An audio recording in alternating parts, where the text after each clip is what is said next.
Predict, pick, and prevail in your fantasy football leagues with Nick Giacobbe and Nick Cap. From breakouts to busts, superstars to sleepers, these are the guys that will help you achieve fantasy glory. This is the PrimeTime Fantasy Podcast. Welcome everybody to Season 2, Episode 67 of the PrimeTime Fantasy Podcast. We give you our predictions, our picks, with the hopes that we help you prevail in Week 14 and the rest of the 2022 fantasy football season. I'm your host, Nick Giacobbe. Joining me is Nick Cap. Nick, we have a really crappy Thursday night football game to talk about tonight. Yeah, no, it feels like 4 o'clock on Christmas. Do you know what the 4 o'clock Christmas game is? It's Denver and Kansas City or something, right? I think it's Denver and the Rams that we're getting on Christmas. Oh, no. Yeah. We're going to get the Bake Show versus Let's Ride. My brother Andreas made a very, very good, sent a very good tweet. Could you imagine how great it's going to be? It's on Nickelodeon when Russell Wilson walks away with the MVP and is going, let's ride to all those little Nickelodeon fans. Yeah, after they win their fourth game of the season, secure the fourth pick in the draft. Yeah, exactly, that they don't even have. Yeah, all right. If this is your first time listening to us, thank you so much. We do the show on Mondays, Tuesdays, Thursdays, Fridays, and on Sundays, a live show on Sundays. This week, it's going to be at 8 o'clock instead of 8:30 because of some scheduling conflicts, but that's okay. I'm going to go a little bit early for you guys and try to get those questions answered, so hopefully you're up bright and early with us. This is our Thursday show. On Thursdays, we give you the news from Wednesday's practice reports and anything we may have missed on a Tuesday since we don't record on a Tuesday. And then we talk about Thursday night football. We give you projections, go over under, tell you who your starts and sits are for the Thursday night football game that's going to take place. You can find the shows on all audio streaming platforms: iTunes, Spotify, Google Podcasts, and Anchor. If you're in iTunes or Spotify, please give us a 5-star rating and a review.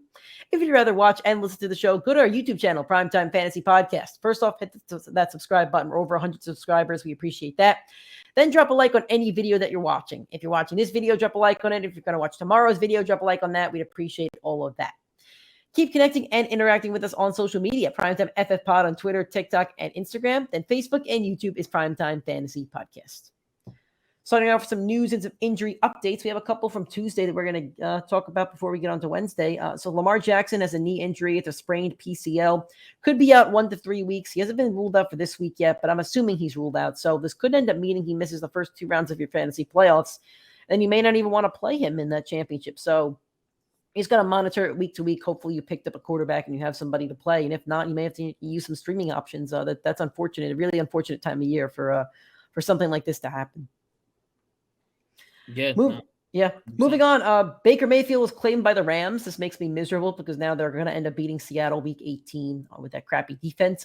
This will be the best coach that Baker's ever had and the best, I would say the best roster, but that roster is pretty depleted. Do you think this makes a difference for the Rams, or do you think they're just the same team with Baker Mayfield? Look, like I've said for weeks in the last 2 seasons on the show, Baker Mayfield has never supported the top fantasy wide receiver. So there's no reason that I'm going to trust any of the options out there. And I know we're going to talk about this game later, but I mean, he's definitely not going to be prepared for Thursday night football. When do you drop Cooper Kupp?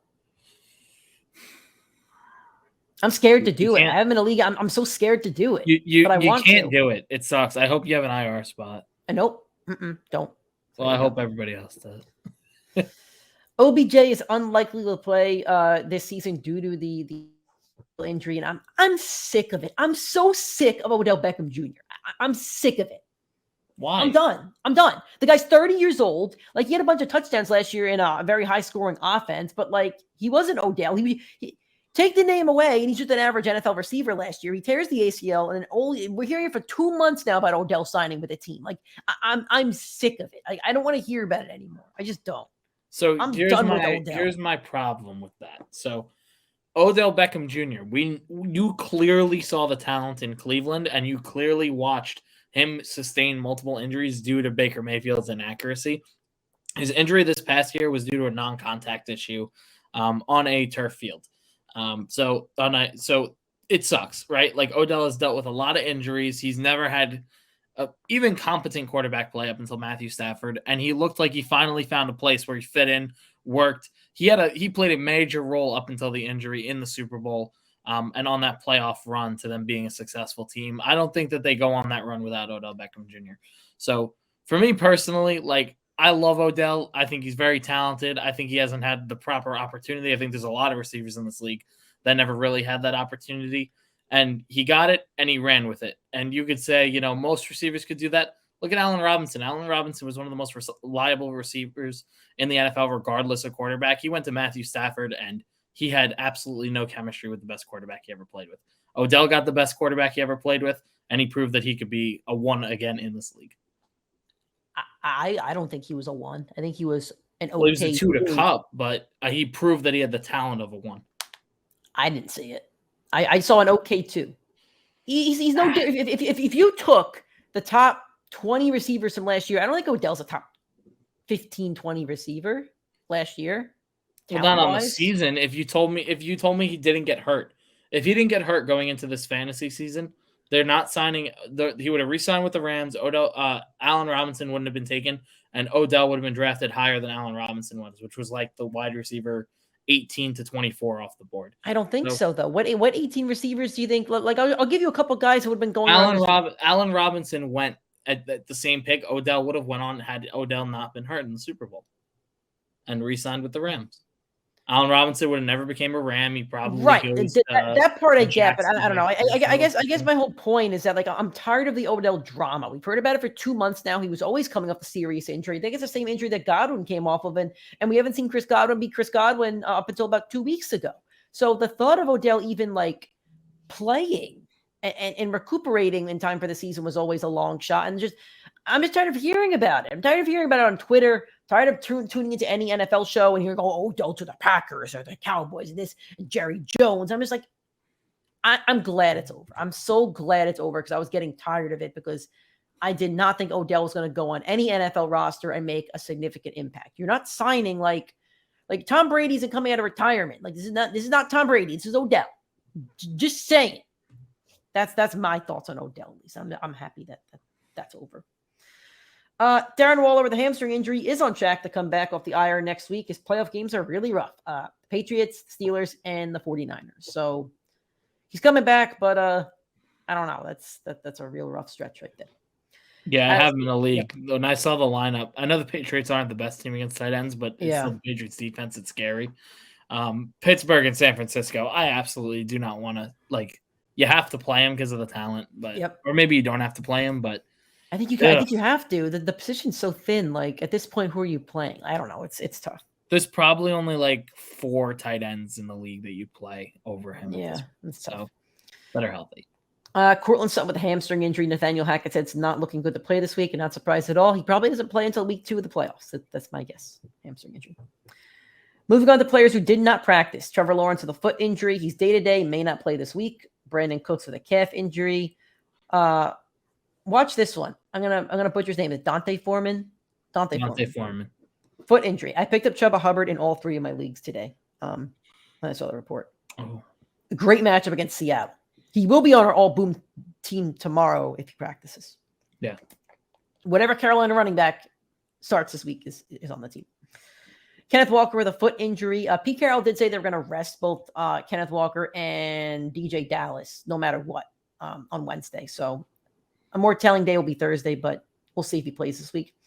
Traylon Burks did not practice in concussion protocol. Hayden Hurst with a calf injury. And Najee Harris with an oblique injury. I feel like he has a new injury every week. He pees and he winds up on the injury report. It's crazy. Yeah, he caught that Christian McCaffrey bug. Mm-hmm. Speaking of Christian McCaffrey, limited practices. Christian McCaffrey with a knee injury. Mike Williams with an ankle. DeAndre Swift with an ankle. Swift just got off of it last week and he's back on. Josh Jacobs with a quad. Tannehill with an ankle. And then Njoku with an ankle. Reports are that he's playing this week. I believe it's Deontay Johnson with the hip. Debo Samuel with a quad. Tua with an ankle. Waddle with a fibula. And Judy with an ankle. Not super worried about any of them. I think most of them do play this week. So, yeah. My thoughts on that. Yeah. Full practices. Josh Allen with an elbow. Joe Mixon with a concussion. I think he's cleared concussion protocol. And Michael Carter didn't have any injury designation, so he should be good to go this week. Pours on them in that. Okay. Thursday Night Football preview, the Rams and the Raiders. I don't even know who's home in this game. I don't really care about this game. I might throw on a Christmas movie or something. Yeah, I'm not looking forward to this one. What is your favorite Christmas movie? Does it have to be a movie? Or can it be like a show? It's got to be a movie. A movie? I don't know. I don't know if I have a favorite. I mean, I'm a big Elf guy. I like Elf, but it's like I have a couple others. I would say in no order, my top 5 are Elf, Home Alone. I like Year Without a Santa Claus. I like Rudolph, and I like the Muppets version of A Christmas Carol. Solid. That's a good list right there. I'm impressed. So that'll be more engaging of a topic than the over-unders on this. I have no interest in this game, and like I'm a Josh Jacobs owner, right? And 2 of my leagues, my matchups really don't matter this week. I know my playoff spot. I'm praying for, my roster to stay the same, basically. But I do have a league where I have Jacobs in that I actually need him to do well, and it's my Dynasty League. I'm down Chris Olave, and I'm down Jonathan Taylor. And if I win this week, I get the 2 seed and the bye. If I lose this week, I'm the 4 seed and no bye. I'll be top 3 in points no matter what the result, and that kind of sucks. Right now, I'm 25 behind the 2 guys that are ahead of me. They're within a point. So I still have a couple weeks to make up those points. Anyway, so that's my only interest in this game. But let's get to some projections. Derek Carr at 15.5. I'm going to go with the over. The Rams defense and that secondary are cooked. I think we'll get into him next, but I think they're getting torched. Yep. I don't have a quarterback here. Baker, I believe, is going to be active, but not start. But like any Ram quarterback over 12, let's say, whoever starts. That's my line I'm giving you. I'm going to give them the over because that Raiders defense is not that good. It's not. Their 2 best defensive showings are up against the Denver Broncos. That's the only things like that make them look a little viable. I don't know. We'll see. Devontae Adams, 18.6. I refuse to hit the under on him. I just can't do it. I have shit on Devontae Adams all year. He is currently the wide receiver 1 in fantasy football, he will continue his streak with a top 5 finish. He's actually 2, but yeah. What size shirt do you wear again? Don't worry about it, Nick. BengalsProShop.com. Yeah, no. You should probably have to wear an Adams shirt, honestly. You can pick. I will wear it for the rest of the podcast. I'll be honest. The duration of the season. I'll be honest. I don't want to spend the money. Fair enough. Maybe next year I'll buy you one, and then for our draft show you'll have to wear it. How about that? Yeah. Well, I'll maybe wear a that's Bengals hat or a shirt. Anyway, Van Jefferson at 8.6. I don't even want to do projections for this game. Yeah, no, it's rough. I'm still. I'll say no. Over here, though. I'll say no. I'll take the over. I'm still not playing him though. Josh Jacobs at 20.2. That's a number. I'm gonna say the under. That's a high number. Yeah, especially if the Grizzly Bears playing. I'm still not a fan of running into Bobby Wagner. And Aaron Donald. Bobby Wagner had the day of his life against Seattle last week. First time I've actually seen him talked about in the media this season. Cam Akers at 9.1. He had 19 last week against that terrible Seahawks run D. Yeah, I mean, he might be the only Ram I consider playing, but I still don't like playing him. I think he'll hit the over. The Raiders are giving up the 6th most fantasy points to running backs. I would play him this week if I had a decision to make. Yeah. So I'll say the over. Foster Moreau at 7.4. I'll put him in my lineup. He hasn't been great for fantasy, but there's not a lot of good tight ends for fantasy.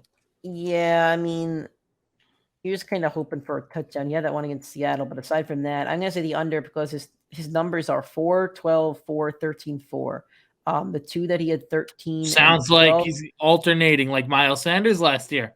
Well, okay. Or who was it, Sanders, or was it the running back for the Dolphins? Miami. It was Miami. It was not Kenyon Drake. Who was it? It was Was it Drake? No. I think it was one who went to the Cardinals. It wasn't Mostert. It was. This is gonna irk me.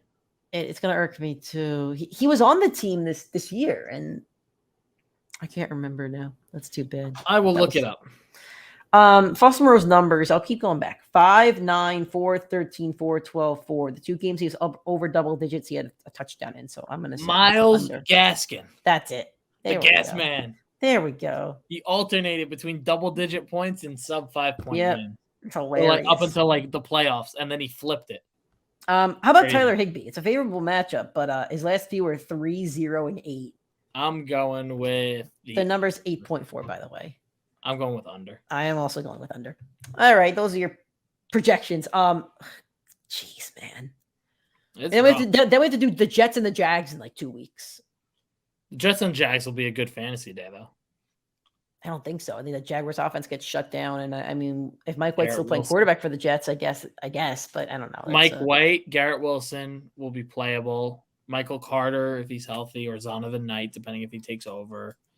I don't know. I just feel like these Thursday night football games suck, man. Seattle and San Francisco next week. I'm not really looking forward to it, but I mean, we'll talk about it. It's more fun. Yeah. So anyway, that is our Thursday show. That is our Thursday night football preview show for this absolutely horrendous football game that I'm sure I'll still have on the television, but maybe I'll read comic books or something. I don't know. Anyway, if you enjoy this show and you're listening on an audio streaming platform, make sure you subscribe on Apple Podcasts, Spotify, Google Podcasts, Anchor, anywhere where you're listening to your audio podcast, hit that subscribe button. If you're on iTunes or Spotify, please give us a 5-star rating and a review. If you'd rather watch and listen to the show, YouTube, Primetime Fantasy Podcast, make sure you hit that subscribe button and drop a like on this video. Keep interacting and connecting with us on social media, Twitter, Instagram, TikTok, PrimeTimeFFPod, Facebook, and YouTube, Primetime Fantasy Podcast. Thank you guys for watching. We'll talk to you tomorrow for our big Friday show to get you prepared for Week 14. Try your best to enjoy this Thursday night football.